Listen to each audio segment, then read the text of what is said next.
Hi, my name is Mike, and I'm here to read a comic. And today's comic is I Love You, issue number 113, dated July 1975.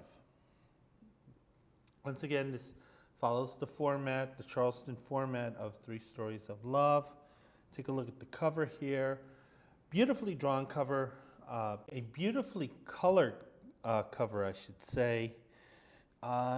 As far as the imagery, basically, Tony Orlando is making out with Lindsay Wagner while Warren Beatty jealously looks on. And this somewhat plays out in the story in the comic. I'm going to take a look at the first story. And the first story is The Game of Love. And our protagonists are Ray, as in Norma Ray or Charlotte Ray, and Andy. And basically what's going on is we have our protagonist, Ray. She's a beautiful woman, kind of a youngish Linda Evans, I would say. She kind of looks a little like Linda Evans did when she did Big Country, the TV show. And she's 24, and she's a young woman who is very desirable in very many ways. But a few years earlier, she had her heart broken. So this is someone who has not been able to rebound from that one love affair that she had a few years ago. Even though she has plenty of suitors. And she's very shy about getting involved with someone else, even though she's consistently putting herself in these situations where she is going to find someone who's going to be romantically interested in her. She's someone who goes to a lot of parties. She's someone who goes to a lot of cruises, and she's on a cruise ship right now. So on one hand, she's afraid of intimacy, but on the other hand, she's also kind of looking for it. So she's sort of making herself unhappy. And she's in the arms of this good-looking guy. And he's taking what he has with Ray since they met on the ship. He's taking it very seriously. However, Ray is kind of keeping him at a distance. It looks like this kid, he wants to tell her that he's passionately in love with her. But Ray wants to get out of the situation. She had promised one of the ship's officers a dance. She's saying, this is far more important than this romantic moment that you seem to want to have. So again, we see Ray, she's self-sabotaging. The kid, he takes the hint here that he feels the time that he had spent with Ray, she was sort of leading him on. But the kid's unaware that, Ray has this broken heart, and she just simply can't commit. And she kind of looks like the bad guy in this situation here, because the kid walks off. He feels used. He's going to go back to being an incel. Ray here obviously has some self-esteem issues, because it looks like Ray's thinking to herself, well, it's not that bad, because Chad here, he wouldn't have liked me anyway if he had gotten to know me better. So Ray is sort of like, she's rationalizing her self-sabotaging ways, because once again her heart had been broken 4 years earlier, and we get a flashback to that, and Ray is kind of giving us a flashback here to really kind of the root issue with her at this point. And she remembers being on the beach, and she remembers noticing this one young man. And this is Andy. And Ray, it turns out, is familiar with Andy from a distance. Apparently, Ray had heard that Andy was a big-time college player, and he's expected to be a big-time prospect in the NFL at this point. So And they're not making it out that Ray's kind of a gold digger here. But nevertheless, Ray has her heart set on this particular young man. She's not the type of girl who's going to go up to Andy and introduce herself. However, it turns out that as Andy is playing kind of this game of touch football, it looks like the person who had thrown him the ball overthrew it. So he's looking to catch it because he's kind of in tight end mode at this point, and he's going to run into Ray. Ray sees Andy coming at her directly. On one hand, she's kind of happy about this, but on the other hand, she recognizes the context. That, holy, this guy's going to barrel me over. And that's what happens. As Andy's trying to catch the football, he hits Ray from behind. And Ray is seemingly unconscious. It turns out she's not, but she looks unconscious to Andy. Andy feels terrible about this. Andy's a really nice guy. He's very polite. He obviously did not want to hurt this woman. He didn't want to hurt anyone, particularly this attractive young woman. And Andy's concerned about her health because it appears that she's still unconscious. However, it turns out that Ray's kind of playing possum here. She's not really unconscious. But nevertheless, she's enjoying the attention that she's getting from Andy here. Because Andy has basically taken Ray into his arms unconsciously. And you're kind of not supposed to move people in this situation, but nevertheless, romance comics, he has her in his arms. Ray is loving this. But, again, she's really impressed with this. She has the eyes closed. She's playing it, coy like this. It turns out that one of Andy's friends, who kind of has this weird Greek hair helmet, it turns out that he knows of a doctor who's about a mile away from the beach. They figure they'll take Ray to see this private doctor. They'll probably leave Ray with the bill because you had to be concerned about stuff like that at the time. Normally what they would do is that they would go to the emergency room and they would give them a fake name. And then they would figure, well, we'll let Ray figure out how to deal with it after that. But as the two of them are taking Ray off the beach, with Andy holding her, Ray wakes up just as they reach the car, which is exactly what Ray wanted to do. And she's conscious now. She's talking to Andy, saying, listen, I'm feeling fine. I can wiggle my toes. I think I'm going to be okay here. And Andy's very appreciative of this. One, he didn't hurt the girl, which is what he didn't want to do. He doesn't have to leave the beach. Andy wasn't going to pay that doctor's bill. So at least he had that little bit of conflict, kind of a little closure there. And Ray is saying, listen, hey, maybe you should put me down so I can see how I feel. And Andy, I think, is a little slow in the head, saying, well, I guess that's a good idea. So, yeah, Andy has the football mentality here, at least the stereotypical one. Ray, turns out she's okay. She's on her feet. Her ankle does hurt a little. But nevertheless, they're introducing themselves formally.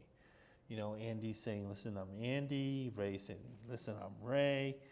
My ankle hurts a little, but hey, for the most part, I'm feeling okay. So Andy actually takes Ray into his arms again, and he's going to walk her back,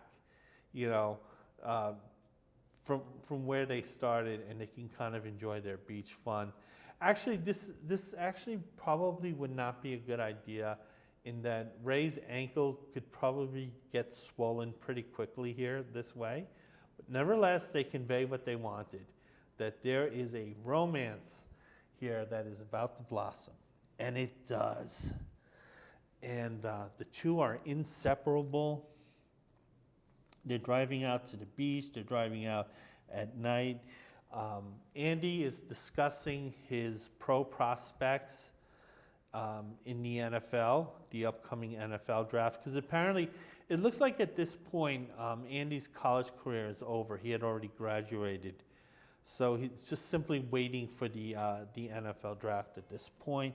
He's waiting this time with Ray. The two are getting closer. Andy, who does he kind of look like?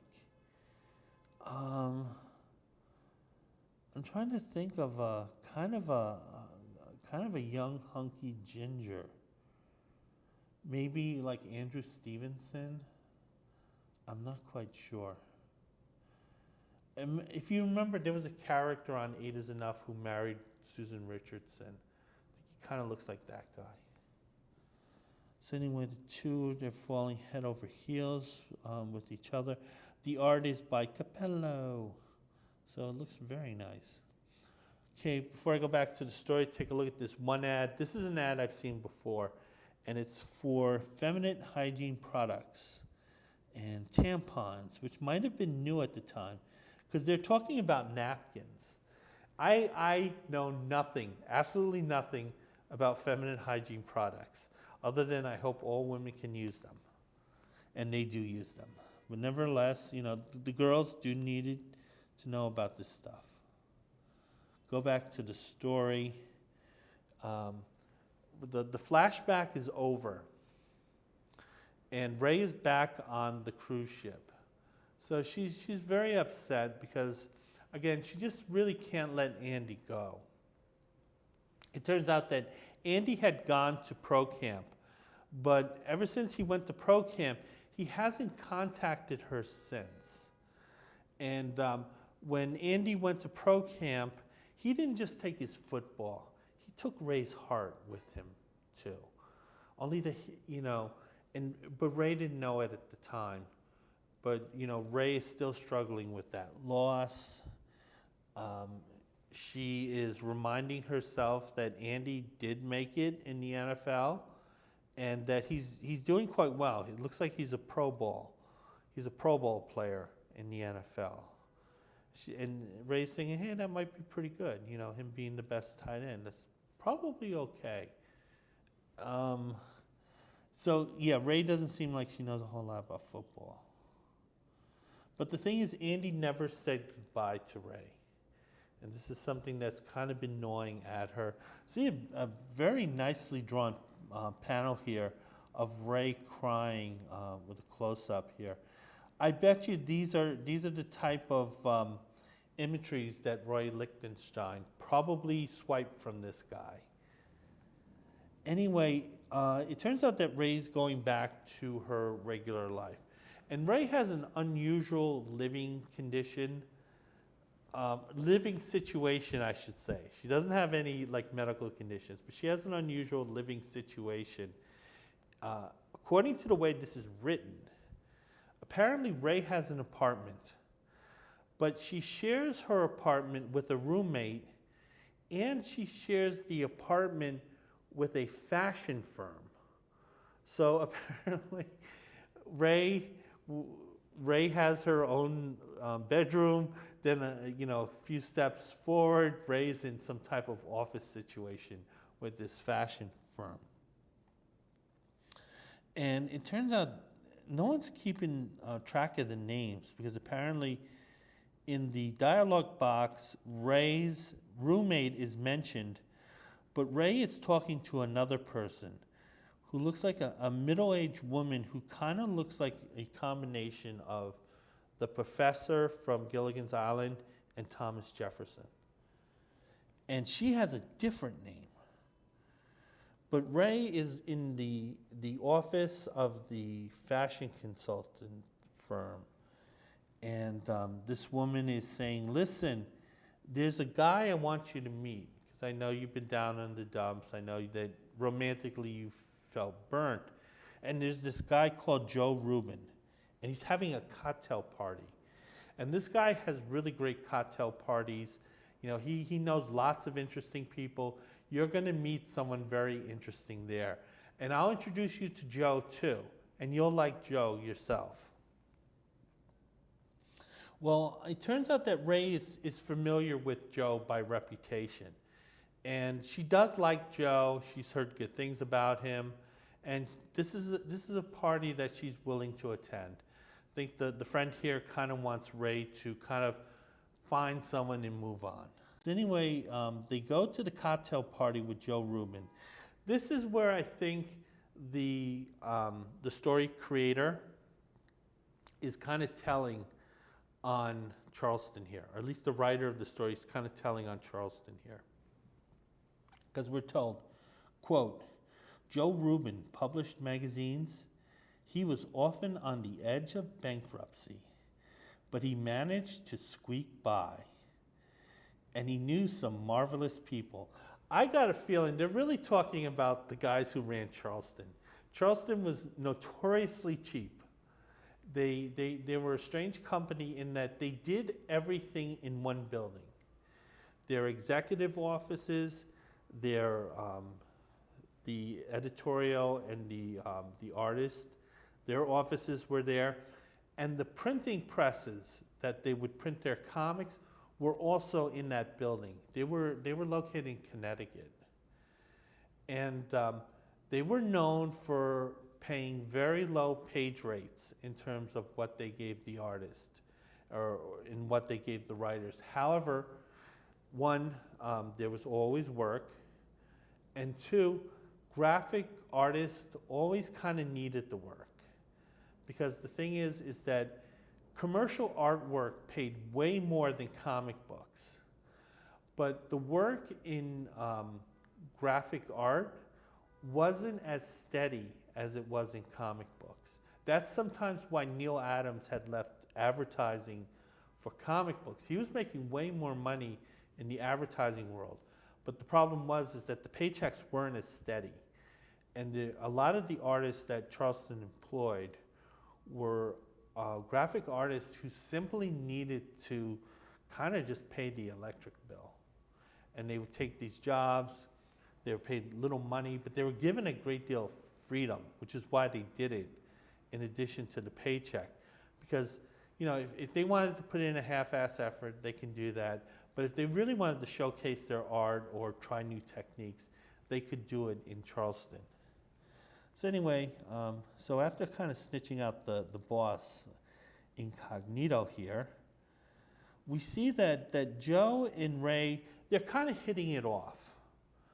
But, and Joe is offering to get Ray a Coke, or someone to bring over some Coke.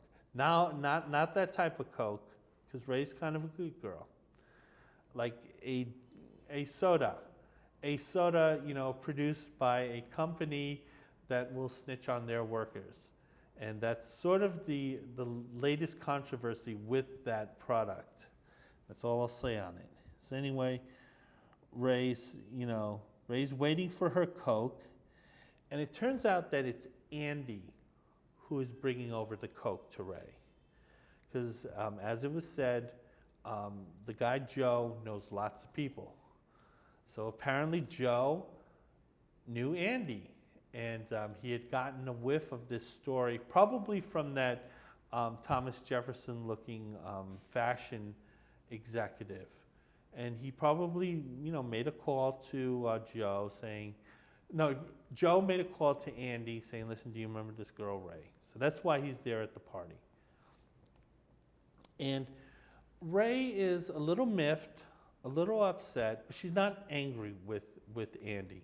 She's more like she wants an explanation about basically why Andy ghosted her. And remember, there was no internet at this time, so when someone ghosted you, they really ghosted you. And it turned out that Andy did so because of his career, his football career. He thought to himself, and he was aware that he needed to put every bit of effort that he had into his career as a football player. He said, this is the only way I'm going to make it. And yeah, I mean, football seasons, they have off seasons. Presumably, as the seasons go on, your first, second, third, it gets a little easier because you get used to the routine. And then sometimes in some players, like on the Chiefs, they get a little too bored with the game. But nevertheless, Andy needed to concentrate fully on the NFL. And turns out Ray's very understanding of this. And but then Andy reveals a little bit more. He's saying, listen, I knew I was going to have to fully commit to the NFL. So I felt awful leaving you. But I thought you were just simply one beautiful girl among an ocean of beautiful girls. And when you're an athlete like me, you're going to have access to that ocean. But I found out that as I was going through, all these beautiful fish, none of them smelt quite like you. None of them felt quite like you.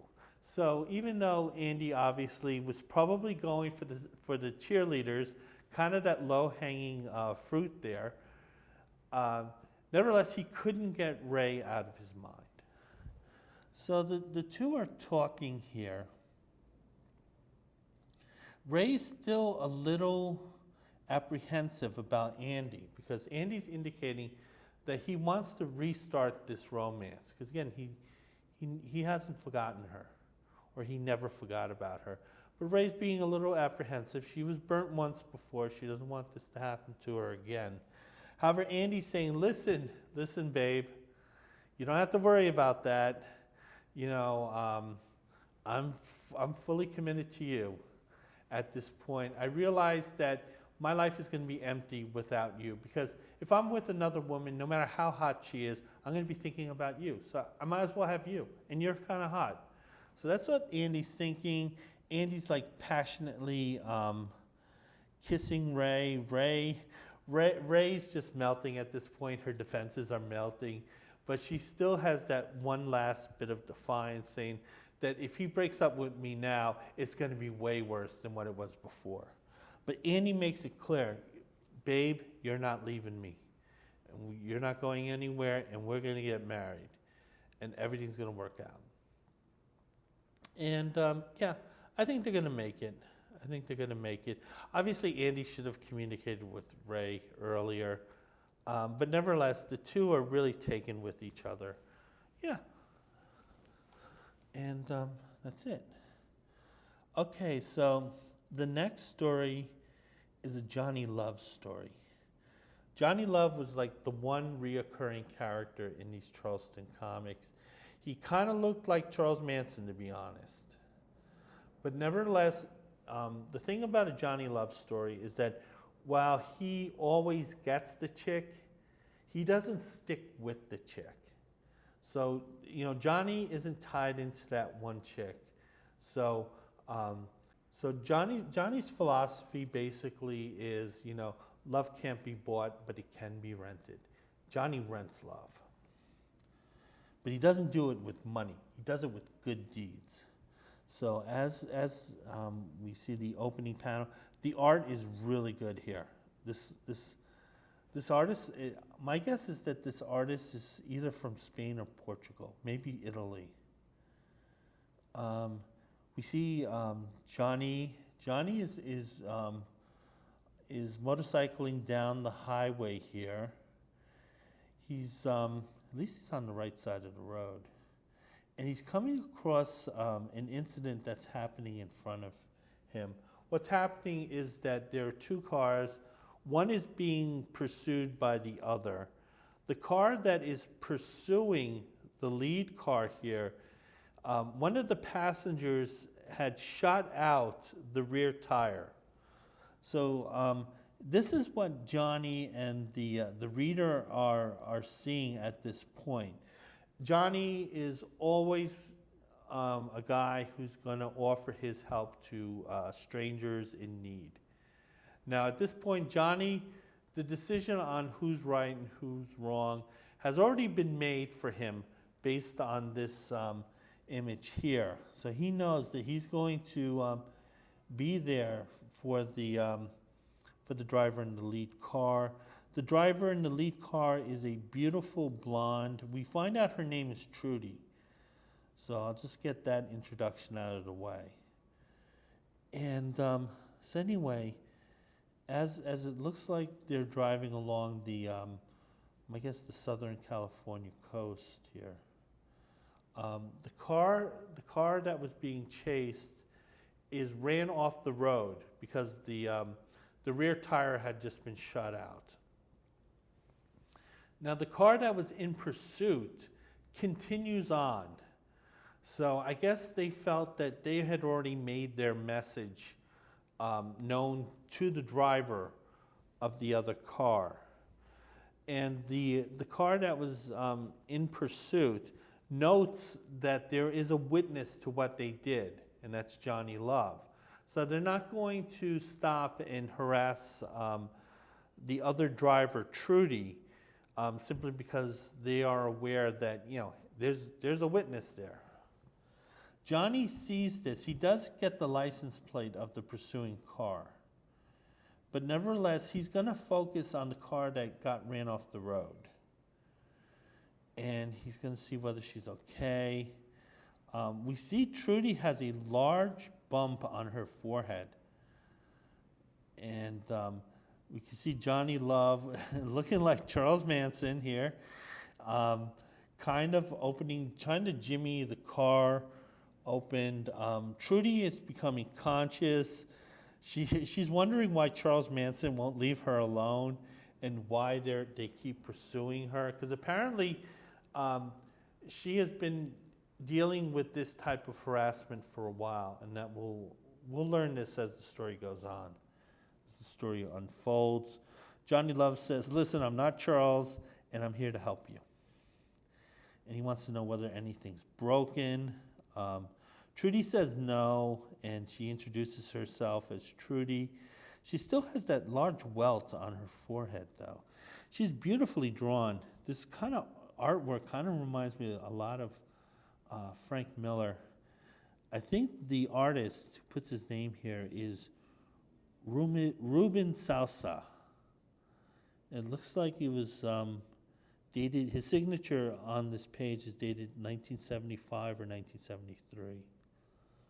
So anyway, we're getting some expository dialogue at this point. Very well drawn panels here. Johnny is offering to take Trudy to the nearest town. I'm guessing at this point, in between the big cities like Los Angeles and San Francisco, there are a lot of small towns. And then, of course, you have the small, Ocean County cities. I'm not sure exactly where they are. Based on the way the artist has drawn them, and this is probably an artist from Spain or Portugal.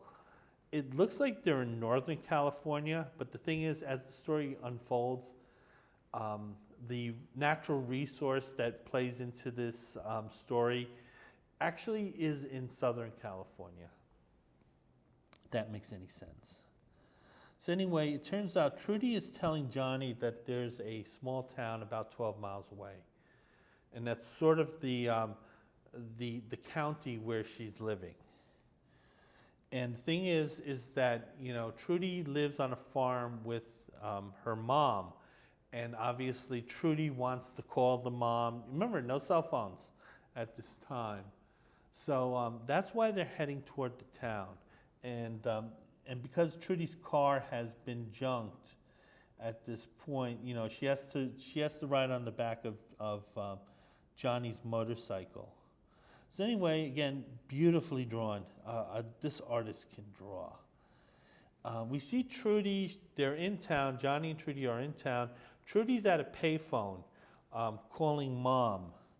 Johnny's just sitting there, kind of just sitting, leaning against his motorcycle, just sort of protecting Trudy and, seeing what he can do to help her. But it turns out that at that corner, the car that was shooting at Trudy is actually parked there. And the two henchmen, and we can call them henchmen based on their previous actions, they're there. But they're also there with this other man who looks a little older. He's a bit fatter. My guess is that he's sort of like one of these small town tyrants. He's kind of like the one businessman whose business interest kind of dominates this small little town, kind of like one of these medium-sized fishes in a small pond. And he kind of like, he's able to kind of really pull his weight at this point. Similar to what Boss Hogg was in Hazard County. So anyway, Johnny recognizes these guys. But the guys also recognize Johnny. Now, Johnny's not going to confront them. He's leaning on his motorcycle, just kind of looking at them angrily. But nevertheless, he's not confronting them. It's the henchmen who confront Johnny. And one of the henchmen goes to Johnny and says, quote, "Got a match, punk?" And Johnny says, "I don't smoke. And if you keep talking, I'm going to yell for a cop." So Johnny's saying, listen, if you keep bothering me, I'm going to call for help. So Johnny's making it clear. He's willing to help Trudy, but he's not willing to put some knuckle to the skull type of help. I'm sorry, the gummies are kicking in. But it turns out that the henchman, with his fellow henchman behind Johnny, the henchman behind Johnny grabs him by the arms, pins his arms. The other henchman who had asked for the match, he belts Johnny with a left hook. So Johnny at this point is taking it on the chin here. Before I go back to the story, you can take a look at this one ad. And it's for Jerry of Hollywood. It looks like these are kind of like small pictures. These are pictures you would keep in your wallet. And just something that was kind of popular with fans of celebrities at the time. See Elvis here. Elvis was still alive. Elvis still had a lot of juice, though, which is understandable. Elvis, mind you, Elvis in 1972, just 3 years earlier, had a top 3 hit with Burning Love. And in 73, he had that big TV special. So Elvis was still kind of a relevant star at this point. Although, obviously, the fat, bloated Elvis that we had kind of come to associate with Elvis toward the end was starting at this point. This is around the time where he had that infamous rant on stage. I don't pay attention to rumors. I don't pay attention to movie magazines. They don't read them because they're all junk. And no, I don't mean to put anybody's job down. I'm talking about they have a job to do, and they got to write something. So if they don't know anything, they make it up, So in my case, they make it up. When I hear rumors flying around, I got sick in the hospital. Well, I was, in this day and time, you can't even get sick. You are strung out. Oh, by God, I'll tell you something, friend. I have never been strung out in my life, except on music.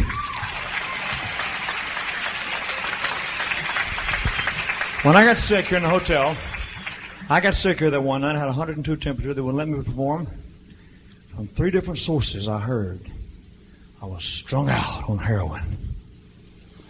I swear to God, hotel employees, Jack, bellboys, freaks that carry your luggage up to the room, people working around, talking, maids. And I was sick. I had a doctor, had the flu, and I got over one day. But all across this town, I was strung out. So I told him earlier, and don't you get offended, ladies and gentlemen, I'm talking to somebody else. If I find or hear the individual that has said that about me, I'm going to break your goddamn neck, you son of a bitch.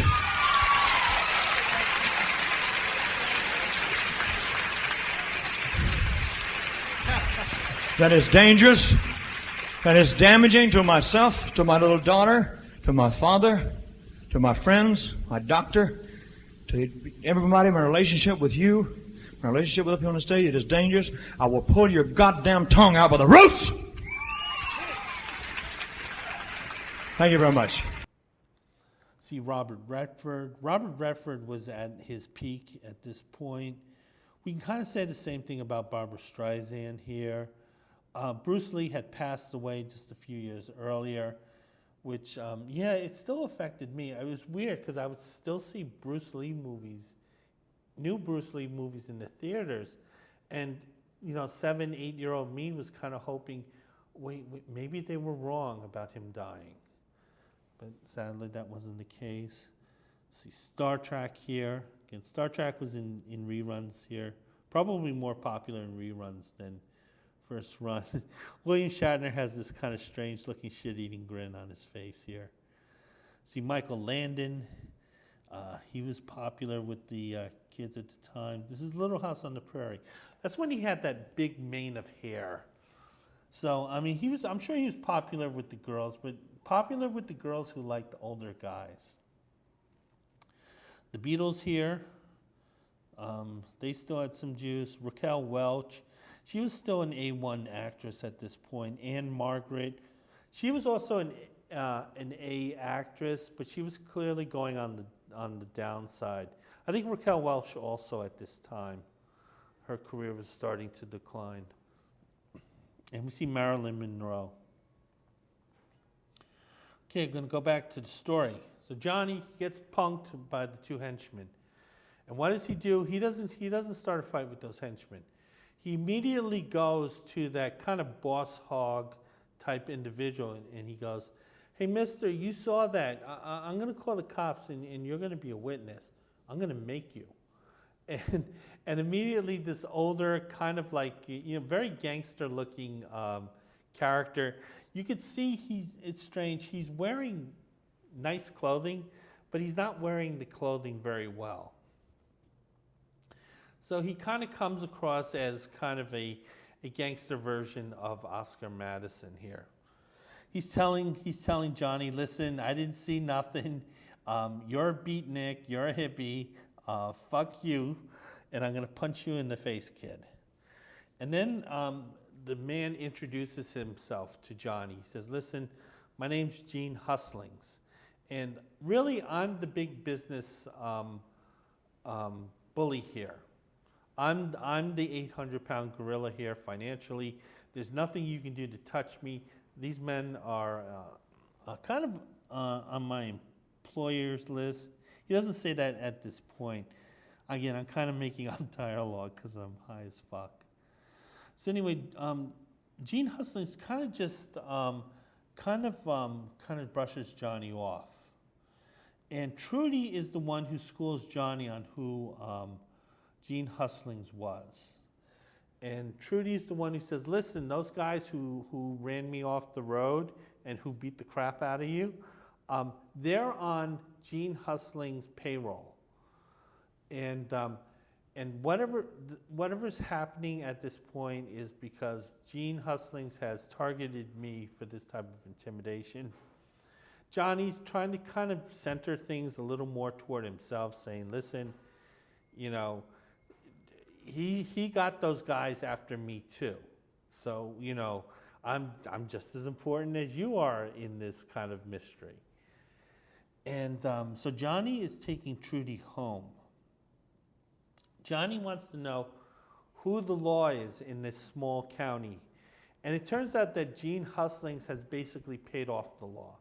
So basically Gene Hustlings is the law. And what has been happening is basically legal because there's no law to enforce because the police officials have been bought off by Gene Hustlings. And Trudy is saying, "Listen, we've been having a lot of sabotage on our farmland, and we suspect it's related to Gene Hustlings, that he's hassling us, along with endangering our lives directly." Trudy's continuing to school Johnny on the situation, saying that for some reason Gene Hustlings really wants to buy their family farm. And what's been going on is that Hustlings has been kind of employing a stick and carrot approach, where he would make the mother a big offer, the mother would refuse, and then there would be some type of sabotage. But then following the sabotage, Hustlings would increase the offer slightly. And whenever the offer was rejected, there would be more sabotage. So this is sort of intimidation that Trudy and her mom has to deal with from Hustlings, who wants to buy this property, but one, the mom doesn't want to sell, and two, they're not really quite sure why Hustlings wants this farm so badly. And so then it looks like that Hustlings is basically trying to instill fear in them to leave. But the thing is, the mom won't give in. Trudy's not going to give in at this point. Johnny here, really looking like Charles Manson here. He might be thinking, well, I might have a couple of cult members who's going to follow me dedicatedly. So the thing is that whenever Trudy leaves the farm, obviously the mom is very concerned about this because she knows that Hustling's men are out there.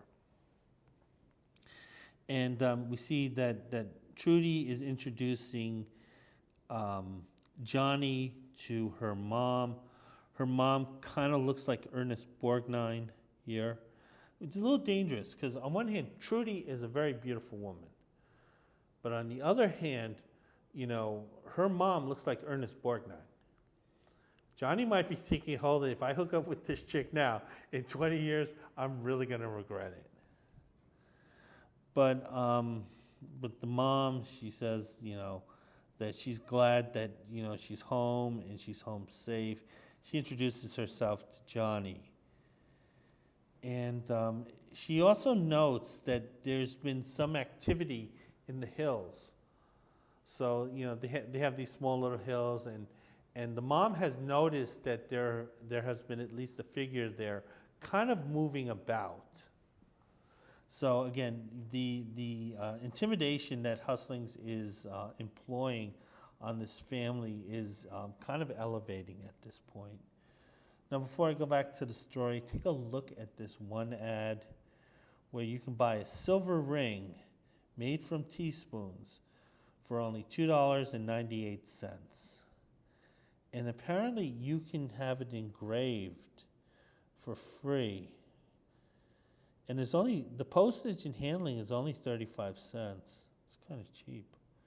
But then you're getting a really cheap product. And again, you know, just feel bad for the girls who are given these rings. And because you know the guys who are giving these rings are kind of giving these bullshit stories about how valuable they were. So anyway, it turns out that the violence against Trudy and her mom is elevating. Not only was there the incident on the highway, apparently there's a sniper who has been taking pot shots at the farmhouse.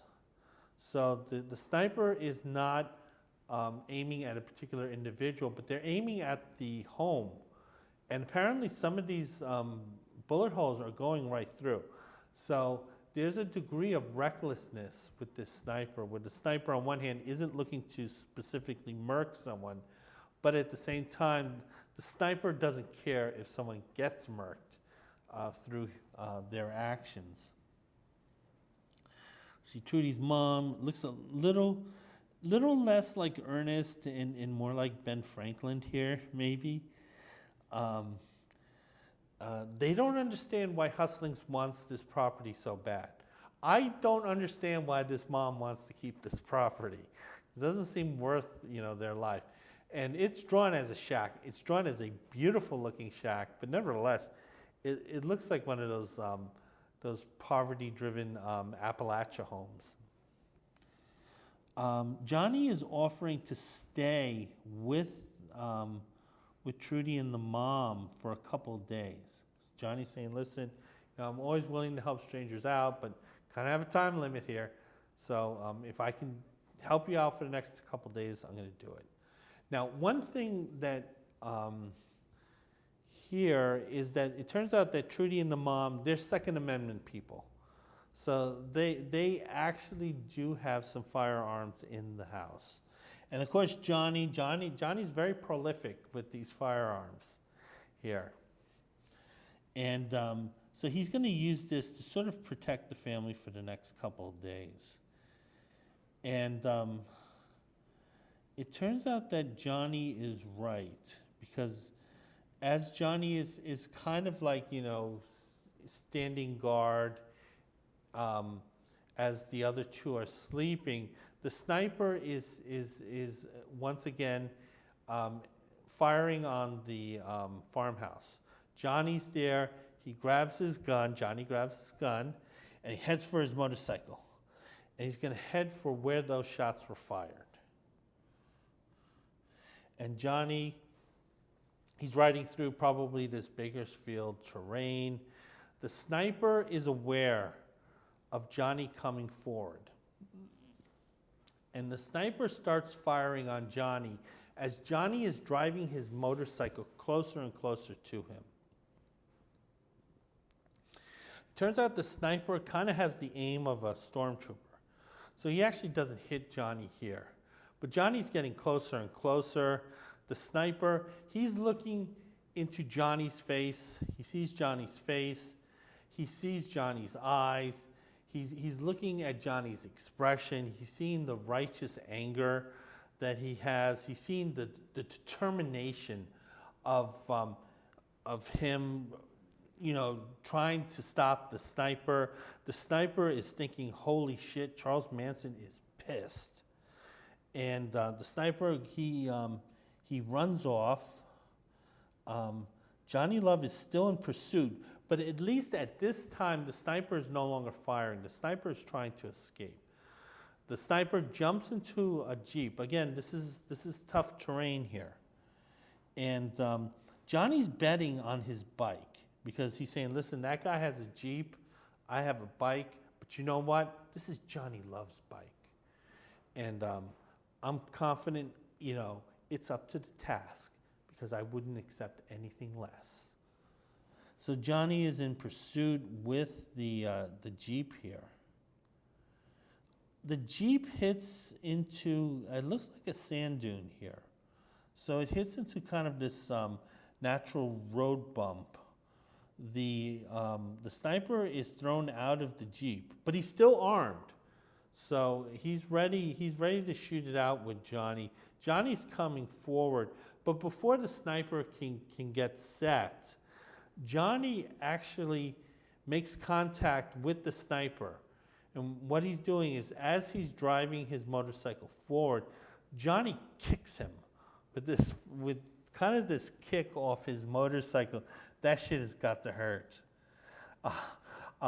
The sniper, he doesn't know what to do. He doesn't understand why Charles Manson is angry with him, but he knows he needs to get the hell out of there. So the sniper, he's going through this mud pit, and Johnny is saying, dude, you think being in a mud pit's gonna save you? I live there. I live in these mud pits, and I thrive in them, and I'm gonna give you a beatdown. So Johnny and the sniper, they're going through this fight here. Again, once again, extremely well drawn. And Johnny is just belting this sniper. He's just letting out all his righteous anger, hits him with a left and a right. It's like that scene in Chinatown, my mother, my daughter, my mother, my daughter. He's just belting this guy.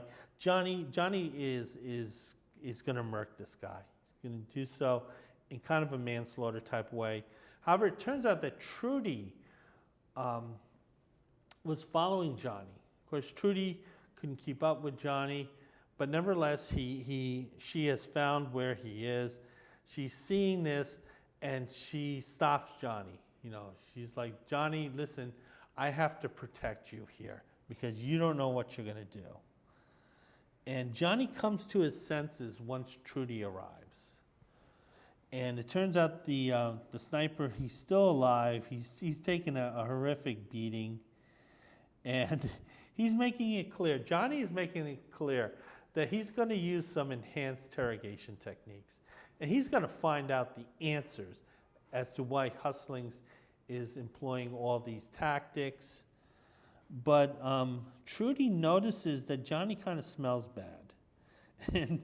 And Johnny's probably flipping out. Listen, for all the help I've given you, you're going to talk about how bad I smell? But it turns out that it's actually from the pit that Johnny and the sniper were fighting in. And it turns out there's crude oil there. And there is oil in Southern California. I think it's largely in kind of like the Long Beach area. But nevertheless, there is oil. It turns out that Gene Hustlings, along with his little real estate fiefdom, he also leases out oil leases. And because the farmland had oil, that's probably what Hustlings was looking at. And that's pretty much the story. Trudy kisses Johnny. Johnny gets some McLovin. But, once again, Johnny just cannot be with one girl, particularly if that one girl's mom looks like Ernest Borgnine. So that's the end of the story. Again, beautiful artwork. And before I get to the last story, I'm going to look at Jennifer's Corner. And the first letter is from a girl. Her name is Devoted. And she has a boyfriend. But the thing is that there's this other boy who likes her. And Devoted is taking interest in this other boy. But the thing is that Devoted's current boyfriend is very jealous. And it turns out that actually the boyfriend and kind of like this would-be suitor, they actually did get into a fist fight. So Devoted is confused because the thing is that, while she's dating this guy, the other kid, the new kid, is asking, whether she broke up with the boyfriend. And it seems like at first Devoted was reluctant to do that, but then she did do it. So she broke up with her boyfriend. But the thing is that Devoted hasn't told this new boy yet. Because apparently I think she still wants to feel out this kid in case it doesn't feel right to her and she can get back with the old jealous boyfriend. So that's sort of her confusion, is that basically I did break up with my jealous boyfriend, but at the same time I didn't tell this new boy this, and I'm a little shy about committing toward him. So that's the gist of the problem.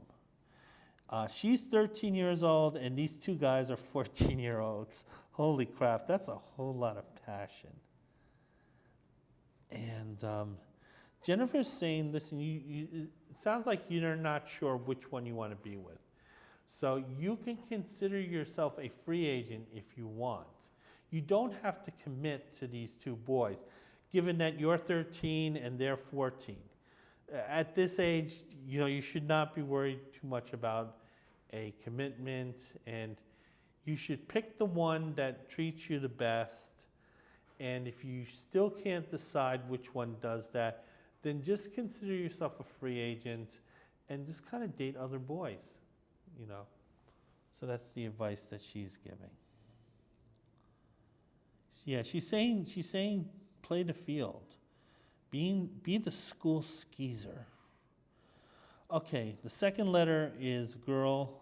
Her name is Wondering. She has two problems that are not really related to each other. Okay, the first one is that she likes this boy, but this boy is completely ignoring her. And she's been doing a lot of things to get his attention, but, she doesn't get any attention from him. She wants to know what to do. The second problem is that whenever she does get a boyfriend, one of her girlfriends will steal that boy away from her.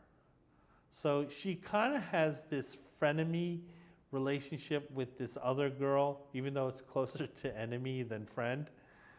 And she wants to know what to do with this this girlfriend stealing friend of hers.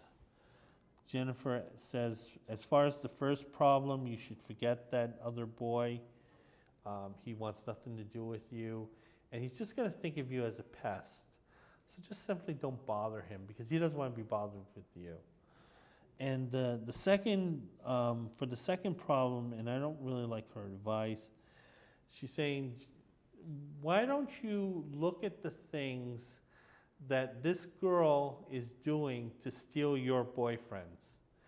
And maybe there's something lacking in you that's making them so deceptible to her kind of romantic feelings, kind of like, your friend is stealing away your boyfriends, and you should. The advice that Jennifer, I think, should have given is basically that she should respect your boundaries and so forth. But Jennifer's saying maybe you should be more like that other girl. And who knows, maybe that other girl's the school skeezer. And Jennifer's saying, be the school skeezer. So that's not good advice from Jennifer. The last one is from Help. And she's a 17-year-old girl, and she's going on her first date. And her first date is with a boy who is 24. If he's 24, he's a little bit more than a boy. But nevertheless, she's 17, he's 24. 7-year age difference, but at that, being that young, you know what? I'll say I'm fine with it. She's almost out of high school at this point. Okay, but the problem is this, is that while this is her first date, she has a younger sister who's 2 years younger, so she's 15.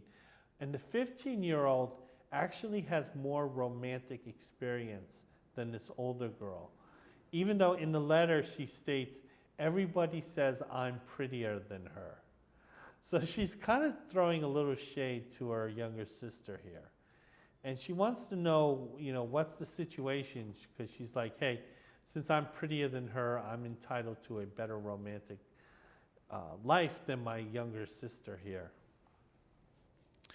And Jennifer is kind of just saying like boys are more interested than just looks, saying that personality plays a role in it, and that she should investigate why her younger sister is more popular, and that maybe you should take on those traits. Now, if it turns out the younger sister is the school skeezer, bad advice. So that's kind of the advice that Jennifer was telling the kids. Okay, the last story is an interesting story. It's a story I've actually read before, just a different setting. It's called Discovered Love. And the protagonists are Pam and Lou.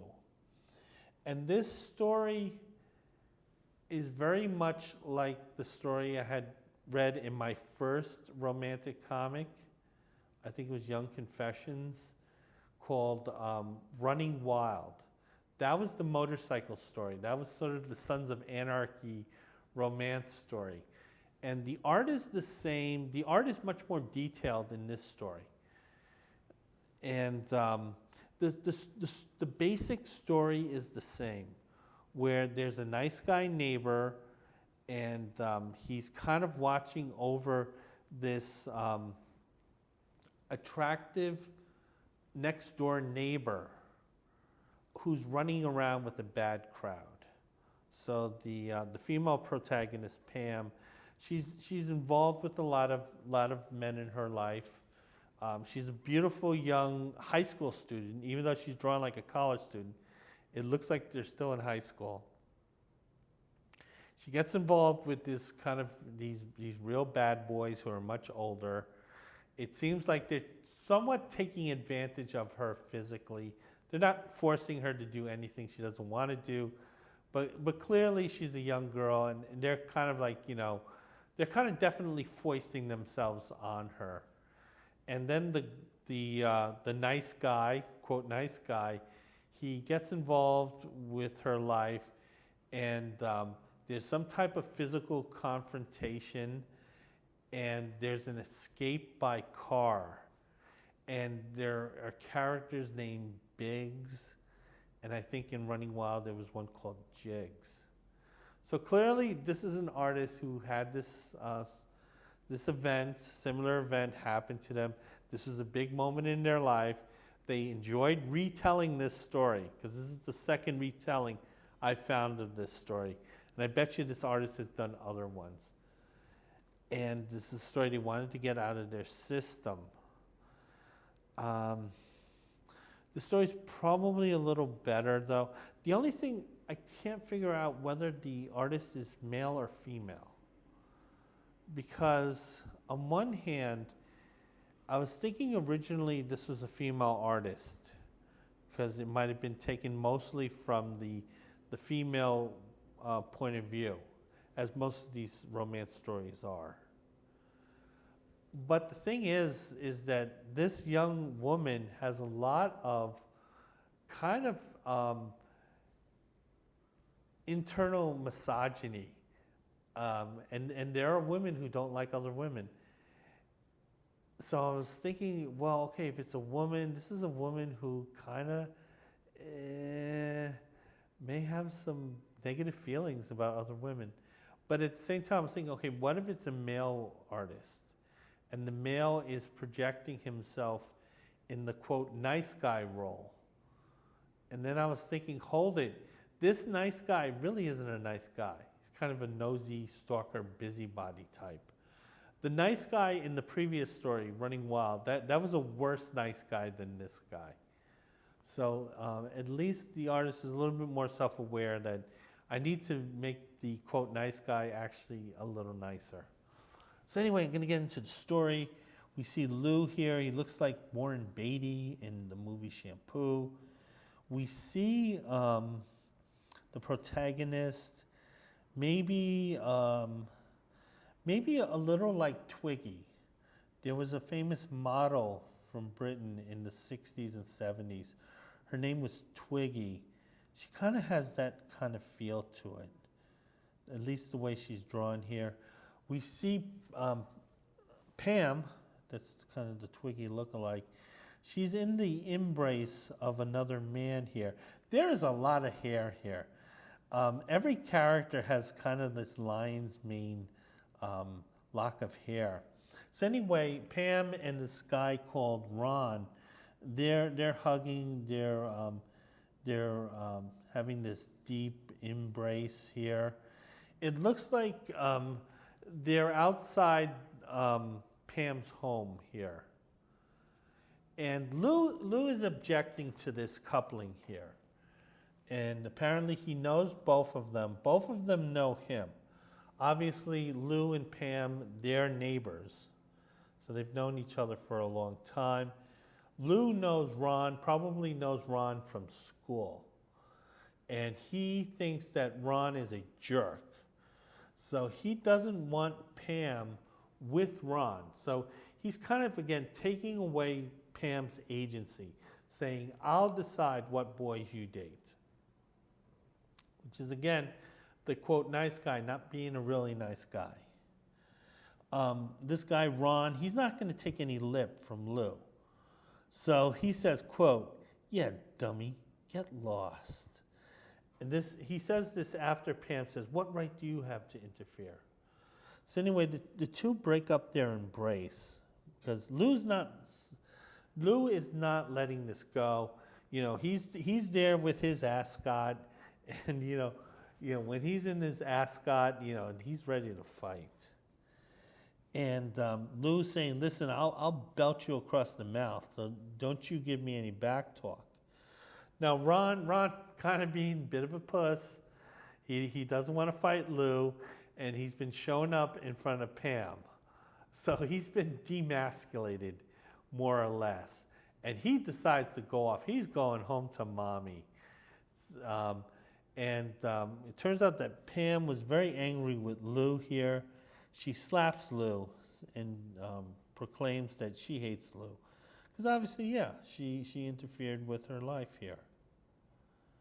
And Lou is telling Pam, listen, I don't care who you date, but I don't want you dating that guy, Ron. Ron is bad news. He's an effing douche. And I want you to stay away from him for your sake. And Pam, she's very upset. She says, no, Ron loves me. And how about you minding your own business? So what happened is the next day they're at school. Again, this looks like it gives a high school vibe, but the problem is that these are 23, 24-year-old high school students. And they look like they just left a fashion magazine. So Pam is trying to talk to Ron, but Ron wants nothing to do with Pam. And Ron views Pam as bad news because Ron knows that Lou is going to be a magnet, and if he's with Pam, he's going to run interference with Lou. And he wants to avoid that. So he really doesn't love her, as Pam had stated, because he's not willing to fight for her. And, he kind of wants to puss out, and he's kind of taking it out on Pam, who, once again, is beautifully drawn. This artist is definitely a commercial artist. This is not traditional comic book art. There's sort of a Peter Max feel to this artist's work. And it's definitely a fashion-oriented artist from the way the hair is drawn and the outfits. Everyone kind of looks like they're in Prince's band here.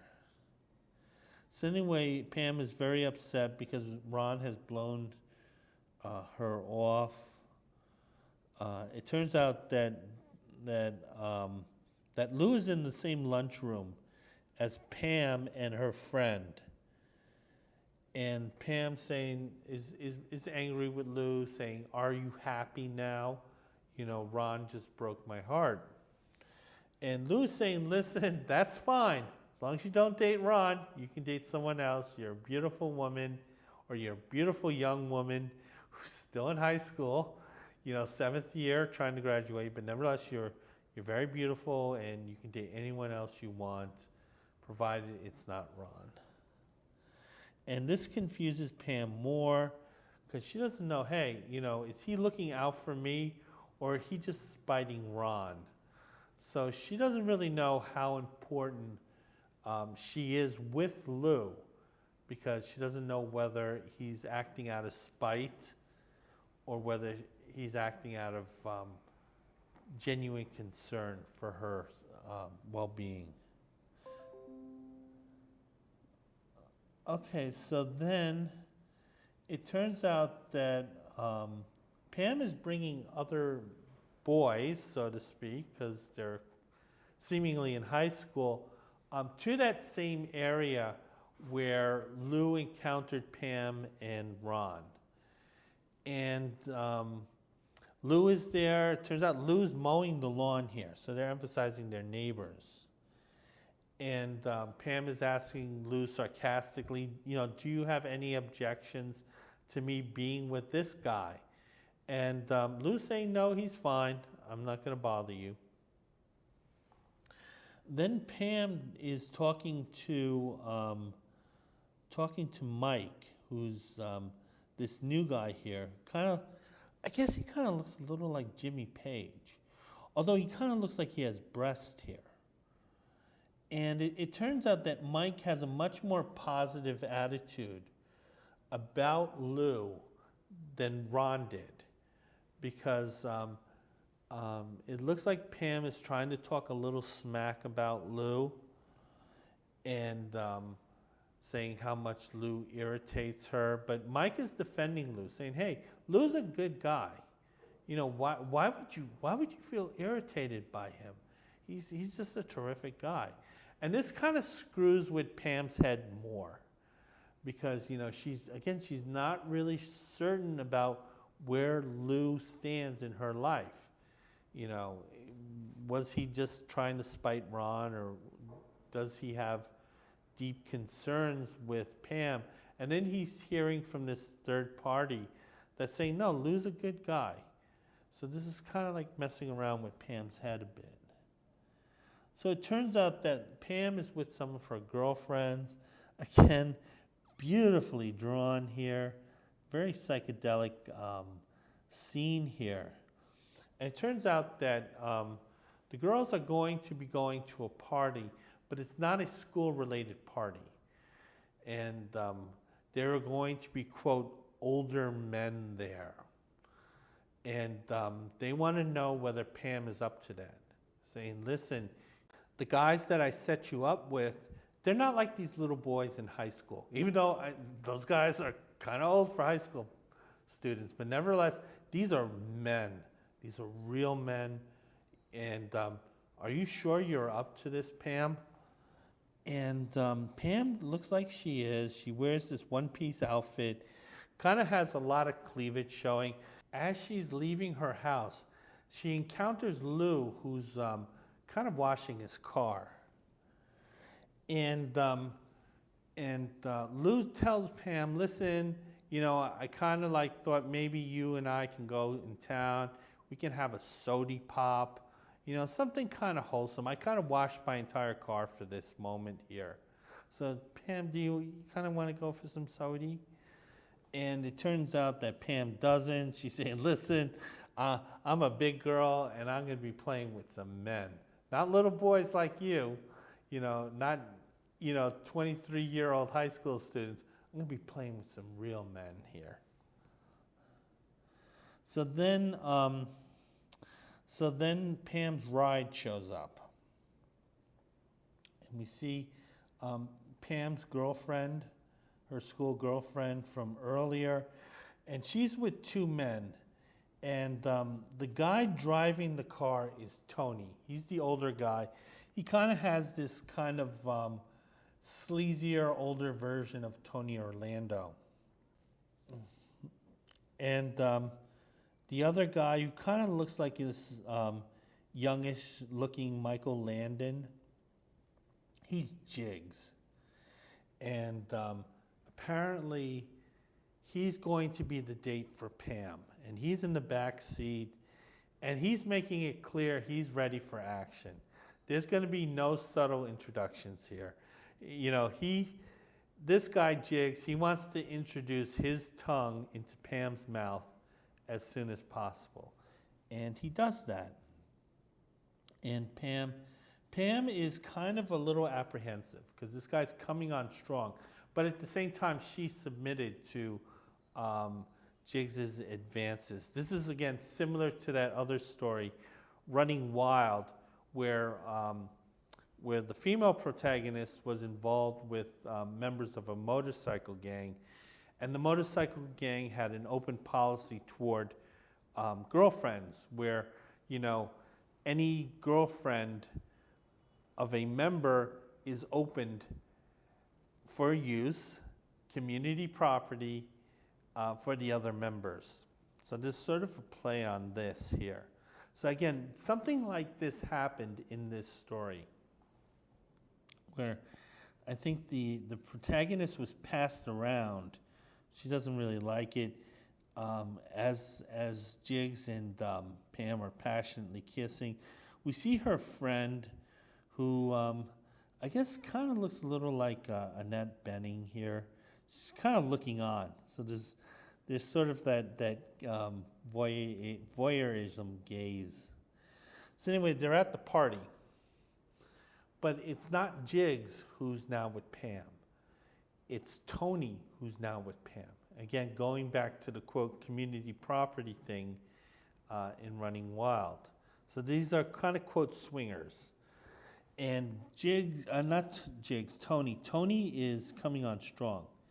And he's making it clear that he wants more than just a kiss from Pam. Pam is kind of put off by this. But nevertheless, she's not breaking away from him. And Tony wants to take Pam away from all this action. Pam is finding an excuse to stay at the party. She's saying, listen, this is where the action is. We don't have to go off alone. We should stay with, all these, potential witnesses in whatever trial for whatever crime you plan on committing. So the thing is that Tony is not used to the word no. And he doesn't know what the word consent means. So he's basically grabbing Pam by the wrist and he's pulling her out of the party. But it turns out Lou is there. Lou didn't get that sody pop. He followed Pam to this party, and he's a part of it here. And he sees this kind of interaction between Pam and Tony. And it's clear at this point Pam doesn't really want anything to do with Tony. But Tony, again, is like, He's kind of like one of these kind of jerk rapist, for lack of a better word here. But then Lou, he tries to use a social trick to kind of break these two up. So he doesn't want to directly have a fight with Tony, but he's using sort of a trick I've seen others use, where they try to help a woman get out of an uncomfortable situation. And Lou says to Tony, "Hey, listen, thanks for keeping my girl warm, but now that I'm here, I'll be taking over. And you can just run along." So Pam kind of appreciates this kind of moment of being saved here. However, Tony's pissed off. And he's saying, "Listen, I targeted this woman, and I'm going to have her." And then Tony's kind of pressing the issue here, saying, "Listen, this is my girl for this night." And Pam is making it clear, "I want nothing to do with you at this point." Lou's kind of quietly backing off because he realizes that he might be a little overmatched in a fist fight. And there is a fist fight, just like there was a fist fight in Running Wild. And Tony and Lou get at it. Basically, Tony is scaring the shit out of Lou. He grabs him by his clothing, kind of gives him that Tony Soprano like shakedown. Lou's clearly kind of like, "Don't hurt me, don't hurt me." Pam, she's running out of the party, and she's going to call the cops after she gets into her car. And before I get back to the story, take a quick look at this ad. Charleston didn't seem to have as many ads as the other comic book companies, but sometimes they would have ads that the other companies didn't have. The one I found interesting here is the Hank Aaron one for Easter Seals. Hank Aaron, at this point, had just broken Babe Ruth's record for home runs. I remember when that happened, and I remember it because my mom had actually bought me a Hank Aaron t-shirt, which I wore the entire summer that year, and I ended up kind of ruining it because I wore it so much. So we're going to go back to the story. Tony is speaking with his fist at this point.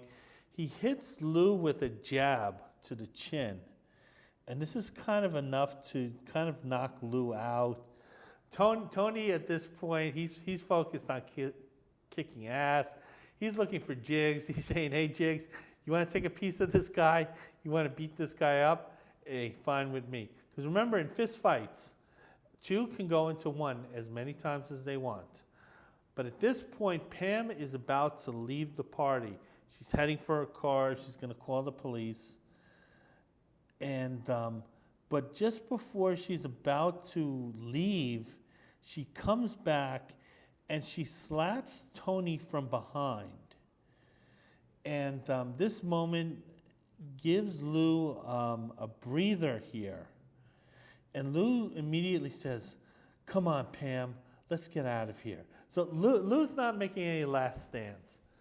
He's ready to run. Lou is the guy who, when the tough get going, he gets going. And they're both trying to escape. But the thing is, Jiggs is involved. So Lou has to deal with Tony and Jiggs. And he goes for Jiggs, and he grabs Jiggs. It looks like he bites Jiggs. So he's not fighting these guys with his fists. He's fighting these guys with his teeth. So Lou, God damn it, Lou, you need some boxing lessons. And this is the escape by car. This was also seen, this 2-on-1 fight and the escape by car. This was also seen in Running Scared. So this was an incident that happened in their lives. it's an incident that the writer, probably the writer and artist, they wanted to retell this story. And Tony is just left shaking his fist, saying, "I'll get you, Fink." Fink is the kind of the dirty word in this story. Then Pam calls Lou an idiot, saying, "You might have been killed by that bunch." But then Lou's pushing back against Pam. You know, hey, she's a girl. He's going to push back. And she says, "You're calling me an idiot? Why'd you go to that wingding? Don't you know what that crowd is like?" So again, this is sort of the judgmental neighbor who's concerned about Pam. And the story continues one more page. So the two stop, and they kind of talk things out. And so it looks like there was some blood. Pam is cleaning that off of Lou. Pam is also saying that Lou was really brave. And, you know, hey, you were willing to take that beat down for me. Because, Lou, I know you can't fight. So that was going to hurt. And Lou's saying, "Listen, you know, I had feelings for you for a very long time. But the thing is, you were always involved with someone else. So when I felt that it was the right time for me, it really wasn't the right time for you. And I didn't want to sort of kind of like come between you and whoever you were romantically involved with at the time."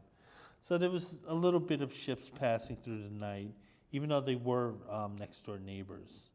But the thing is that Lou was starting to develop deeper feelings for Pam. He was becoming resentful of Pam dating other men from afar. A little bit of stalker. But nevertheless, Pam finds this, quote, romantic. And the two are going to hook up in probably a very dysfunctional relationship. Yeah, I don't think they're going to make it. But nevertheless, I got to say, they are beautifully drawn. So that's it. And that is my walkthrough of I Love You, issue number 113. And I hope to have more reviews up soon. Bye.